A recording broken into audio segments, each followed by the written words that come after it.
Now, we can calculate confidence intervals for population proportions doing it by hand as shown in your notes on slide 16-18 using that formula. Or we're all lazy and we can get Minitab to do it as well. So going to Minitab, we're going to go to the Stat tab, Basic Statistics, and we are looking at getting a confidence interval on one proportion.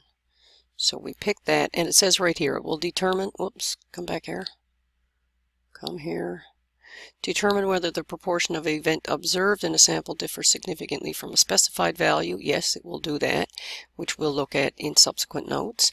But primarily what we're interested in here is the confidence interval. So we click this, our window opens up, and we don't have any particular data. By the way, I'm using the example on slide 16, 20 or whatever, but the people who got the flu shot.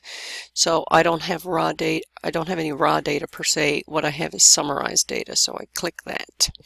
Now, Minitab wants to know two pieces of information. If I click down in the bottom here, by the way, number of trials. This is the number of people picked.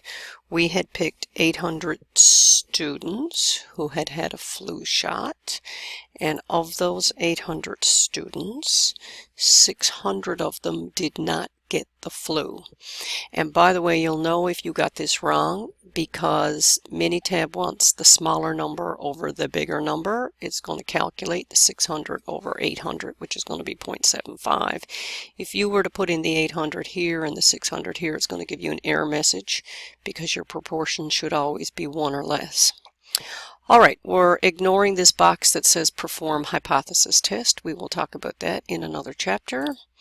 We're going to go to options, and here you can specify your level of confidence. I think in our example we were asked to choose a 99% level of confidence. Leave this thing where it says alternative hypothesis, which again we will talk about in subsequent notes, but for confidence intervals we're always going to use this not equal to, and that's the default. And the method we're going to use in this course is the normal approximation.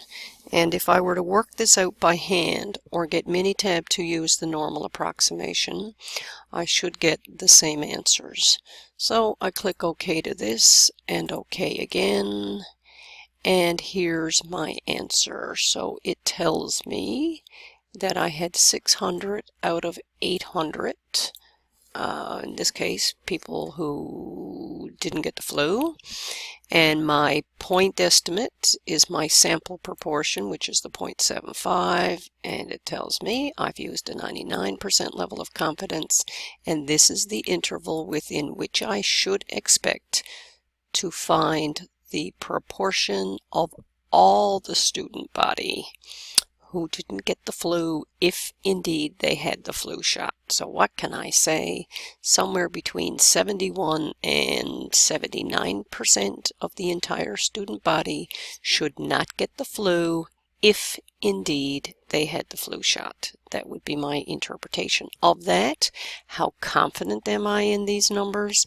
I'm 99% confident.